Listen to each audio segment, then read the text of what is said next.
Olá, minha gente, muito boa noite, boa madrugada, né? Pois muito bem. O que mais se fala atualmente é a respeito do artigo 1º, ou artigo 142. O que seria melhor na atual conjuntura?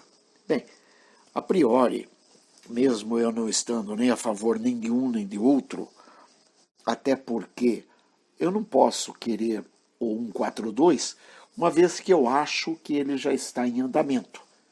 E não posso querer o artigo 1º, uma vez que eu posso daí colocar em risco aquilo que eu acho que está em andamento. O que eu acho que está em andamento? Uma intervenção como jamais vista. Uma linha de trabalho dentro de uma linha estratégica muito bem desenhada, que foi montada, digamos, por pessoas como o general Vilas Boas, general Mioto, general Mourão, entre outros, e que é o que está acontecendo, haja vista a própria eleição do Jair Bolsonaro.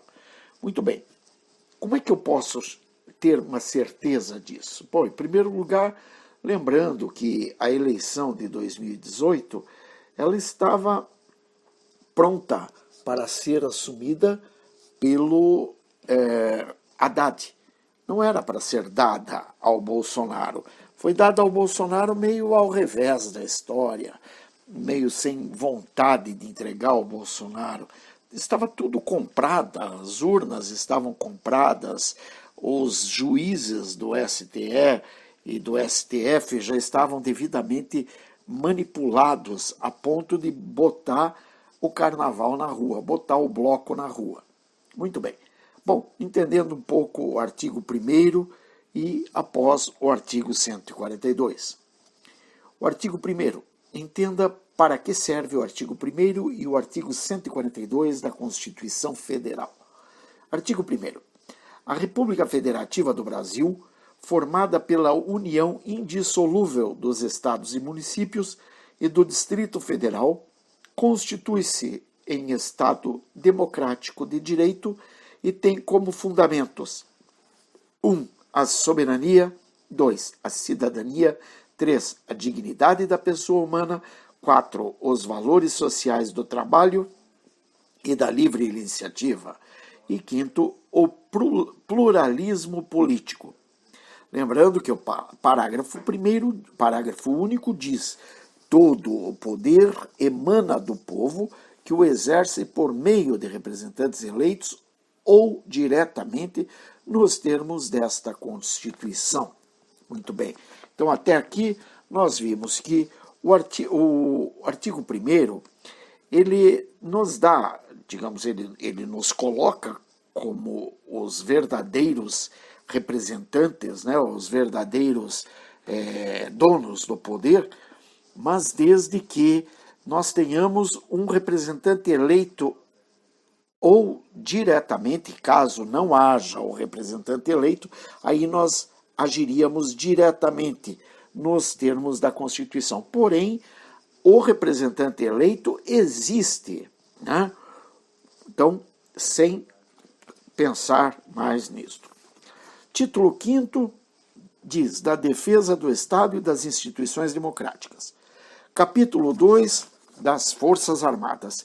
E daí vem o artigo 142, onde diz: as Forças Armadas constituídas pela Marinha, pelo Exército e pela Aeronáutica são instituições nacionais permanentes e regulares, organizadas com base na hierarquia e na disciplina, sob a autoridade suprema do Presidente da República, e destinam-se à defesa da pátria, à garantia dos poderes constitucionais e, por iniciativa de qualquer destes, da lei e da ordem.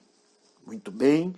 Continuando, o parágrafo 1º diz: lei complementar estabelecerá as normas gerais a serem adotadas na organização, no preparo e no emprego das Forças Armadas. No parágrafo 2º diz que não caberá habeas corpus em relação a punições disciplinares militares. E o parágrafo 3º que diz que os membros das Forças Armadas são denominados militares, aplicando-se-lhes, além das que vierem a ser fixadas em lei, as seguintes disposições: 1. As patentes, com prerrogativas, direitos e deveres a elas inerentes, são conferidas pelo Presidente da República e asseguradas em plenitude aos oficiais da ativa, da reserva ou reformados, sendo-lhes privativos os títulos e postos militares e, juntamente com os demais membros, o uso dos uniformes das Forças Armadas. 2. O militar em atividade que tomar posse em cargo ou emprego público civil permanente, ressalvada a hipótese prevista no artigo 37, inciso 16, a linha C, será transferido para a reserva nos termos da lei. 3. O militar da ativa que, de acordo com a lei, tomar posse em cargo, emprego ou função pública civil temporária não eletiva, ainda que da administração indireta, ressalvada a hipótese prevista no artigo 37, inciso 16, a linha C, ficará agregado ao respectivo quadro e somente poderá, enquanto permanecer nessa situação, ser promovido por antiguidade, contando-se-lhe o tempo de serviço apenas para aquela promoção e transferência para a reserva, sendo depois de 2 anos de afastamento contínuos ou não transferido para a reserva nos termos da lei. 4. Ao militar são proibidas a sindicalização e a greve. 5. O militar, enquanto em serviço ativo, não pode estar filiado a partidos políticos. 6. O oficial só perderá o posto e a patente se for julgado indigno do oficialato ou com ele incompatível por decisão de tribunal militar de caráter permanente, em tempo de paz, ou de tribunal especial em tempo de guerra. 7. O oficial condenado na justiça comum ou militar à pena privativa de liberdade superior a 2 anos por sentença transitada em julgado será submetido ao julgamento previsto no inciso anterior. 8. Aplica-se aos militares o disposto no artigo 7º, incisos 8, 12, 17, 18, 19 e 25, e no artigo 37, incisos 11, 13, 14 e 15, bem como na forma da lei e com prevalência da atividade militar, no artigo 37, inciso 16, a linha C. O 9º está revogado. O 10º, a lei disporá sobre o ingresso nas Forças Armadas, os limites de idade, a estabilidade e outras condições de transferência do militar para a inatividade, os direitos, os deveres, a remuneração, as prerrogativas e outras situações especiais dos militares, consideradas as peculiaridades de suas atividades, inclusive aquelas cumpridas por força de compromissos internacionais e de guerra. Bem, nós vimos aqui então que o artigo 142 ele é bastante amplo e ele nos fala, por exemplo, de algumas características, como, por exemplo, defesa da pátria, garantia dos poderes constitucionais, ou por iniciativa de qualquer destes, da lei e da ordem. Então, veja, para manter a lei e a ordem é necessária a iniciativa dos poderes. Porém, em caso de anomia, em caso em que não haja, respeito entre as instituições, em caso de pessoas que estejam circulando pelas ruas com armas, em caso em que um poder esteja se interferindo, digamos assim, no exercício do trabalho do outro poder, como vem sendo o caso do STF no Senado, e, enfim, o STF legislando quando não é o caso, né? Quer dizer, aí nós vemos que realmente isso já está considerada a anomia. Então, de qualquer forma, aqui não seria necessária a iniciativa dos poderes, né? Digamos, a iniciativa do presidente ou de qualquer outro órgão para que as Forças Armadas entrem e façam a limpa ou coloquem ordem no galinheiro. Muito bem, é claro e evidente que nós estamos vendo uma situação bastante atípica no nosso país, onde as nossas Forças Armadas estão trabalhando em conformidade com o atual governo, coisa que não vinha acontecendo desde 1985, porque os governos resolveram afastar-se das Forças Armadas. Eles resolveram dizer às Forças Armadas que não precisavam delas, que as Forças Armadas serviam para tapar buraco, que as Forças Armadas serviam para casos de enchente ou casos sérios de ordem natural contra a sociedade, mas não serviriam de forma alguma para auxiliar no trabalho da direção do país, a não ser que fosse, por exemplo, para construir estradas. Aí lá iam as Forças Armadas. Pois muito bem, neste caso específico, Jair Bolsonaro, nós estamos vendo que as Forças Armadas estão bastante integradas com o atual governo. Tudo bem, não existe um governo militar, como é fato e é sabido, apesar de que a gente vê, sim, a ingerência militar muito forte dentro do governo. Mas não existe, de fato, um governo militar. Mas o que existe são cabeças que foram talhadas dentro da caserna e que estão trabalhando uma linha de ação bastante intensa, bastante interessante para o país e que estão trabalhando isso em conformidade com o presidente da República e demais ministros. Demais ministros, diga-se de passagem, tirando os ministros do STF, STJ, TSE, etc. Porque esses não aceitam ainda a ingerência do poder militar, uma vez que eles, primeiramente, nós observamos muito claro que eles estão se sentindo acuados, porque, dado a quantidade de crimes em que eles estão envolvidos, especialmente os ministros do STF, não digo todos, mas especialmente ali Dias Toffoli, Alexandre de Moraes, Lewandowski, Gilmar Mendes, esses com certeza absoluta não têm para onde fugir. E como esses parece que montam um núcleo duro dentro do STF, então parece que esses são os mais visados caso haja uma intervenção. E caso haja uma intervenção, é claro que esses sofreriam as penas da lei, mas com uma força muito grande. Por esse motivo é que eles não conseguem permitir que os militares atuem mais livremente dentro da sociedade.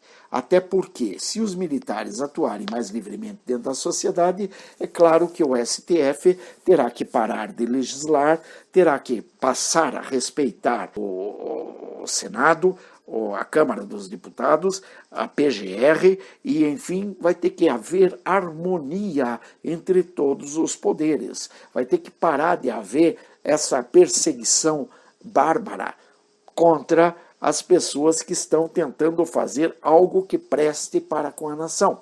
É muito claro e sabido que todo o trabalho desenvolvido pela Operação Lava Jato, ela não foi um trabalho, assim, digamos, não foi uma coisa que surgiu da cabeça do Sérgio Moro, vou fazer uma perseguição a este grupo, ou aquele grupo, ou a este bandido, ou aquele bandido. Não, não foi nada disso. Surgiu uma investigação por conta de uma denúncia que parece ter havido por causa de uma oficina mecânica, ou um lava-jato, um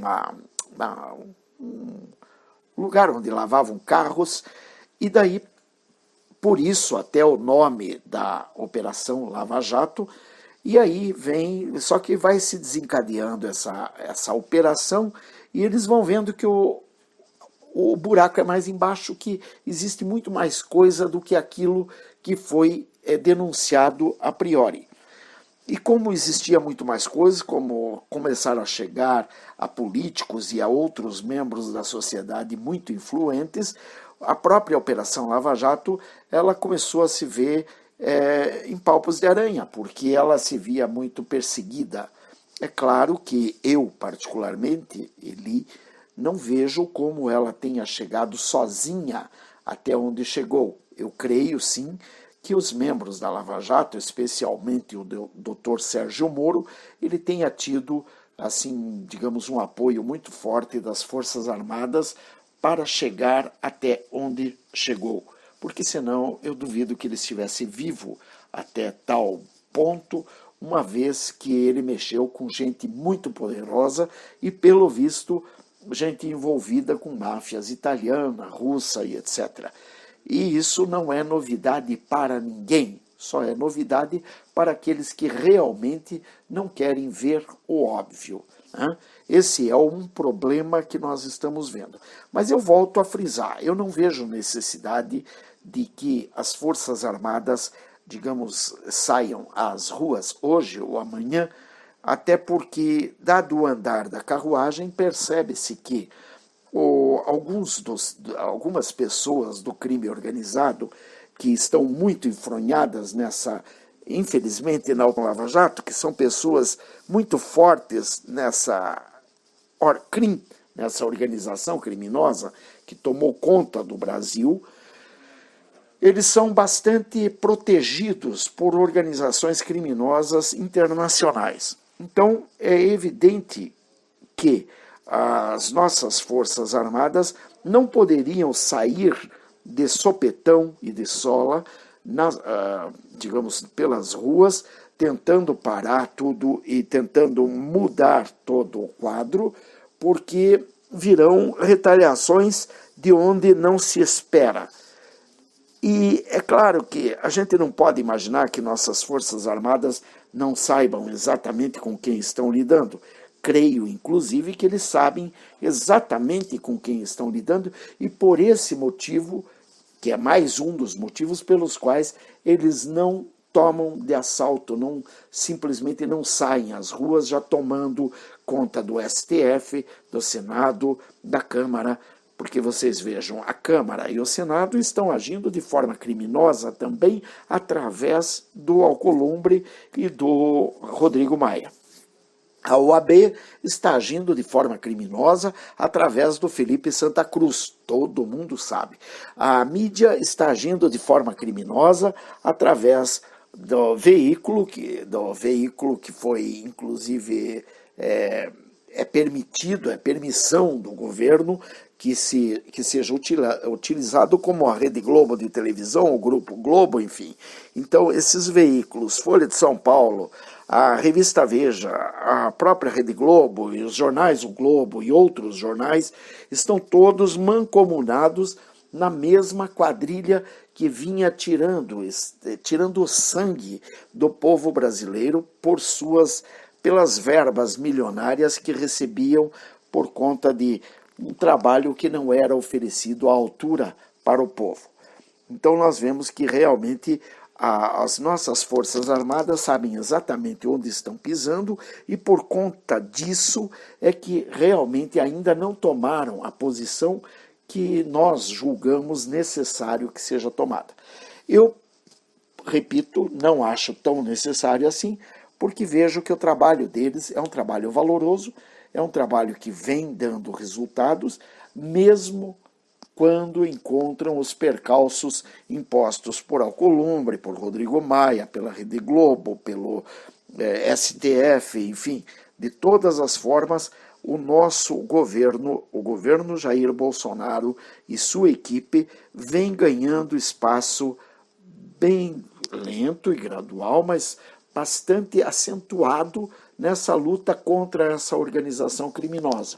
É claro que alguns passos que serão dados vão ser bastante decisivos, digamos assim. Por exemplo, a nomeação do Eduardo Bolsonaro para embaixador nos Estados Unidos.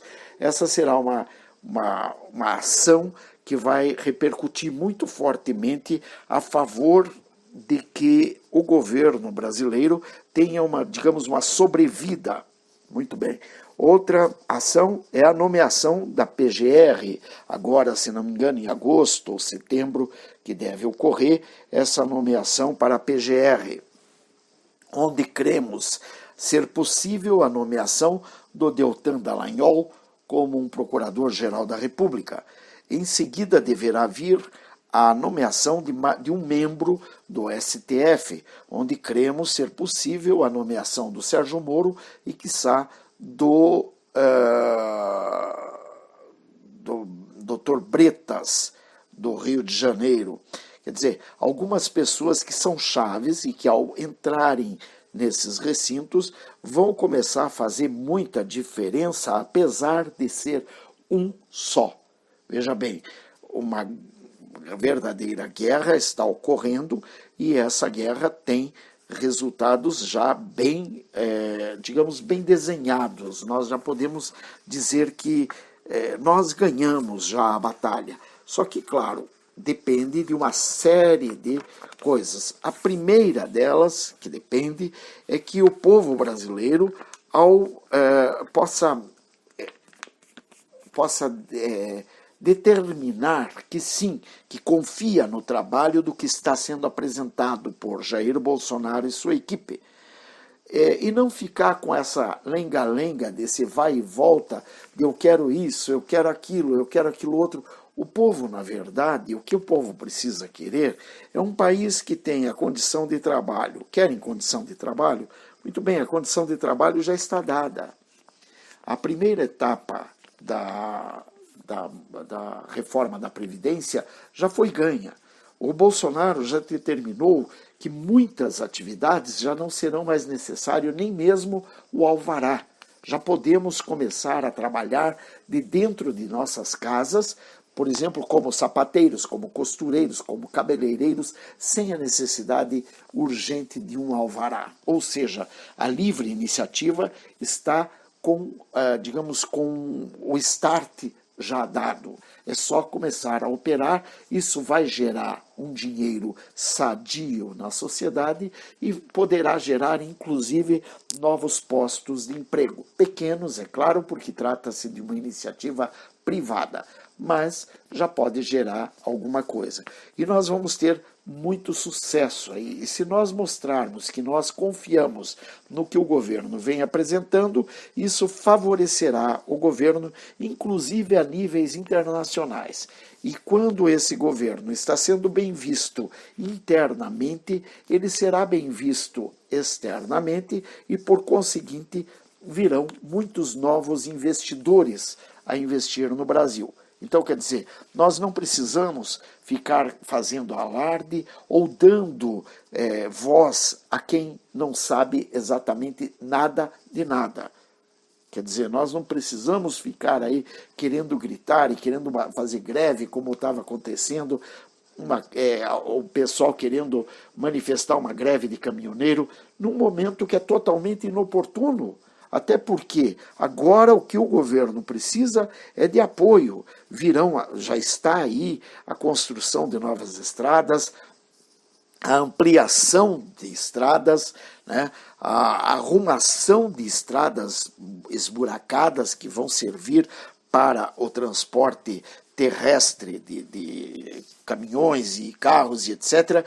E, além disso, também a ampliação e a restauração e a reconstrução de estradas de ferro, de onde vão sair cargueiros férreos, com bastante, com toda a produção agrícola e principalmente levando aos principais pontos, e de determinados pontos isso vai favorecer a muitos caminhoneiros que poderão pegar suas cargas em determinados pontos, levar a outros mais curtos, dando-lhes a oportunidade de poder voltar para casa, ganhando o seu dinheiro e ainda trabalhando com muito menos riscos, porque os trajetos serão bem menores. É claro que, mas o trajeto é menor, ele ganha menos. Não, o trajeto é menor, ele vai ganhar praticamente a mesma coisa, até porque ele não vai ficar tanto tempo na estrada, não vai gastar tanto, nem com o desgaste do caminhão, nem com pedágio e etc. Quer dizer, ele vai ter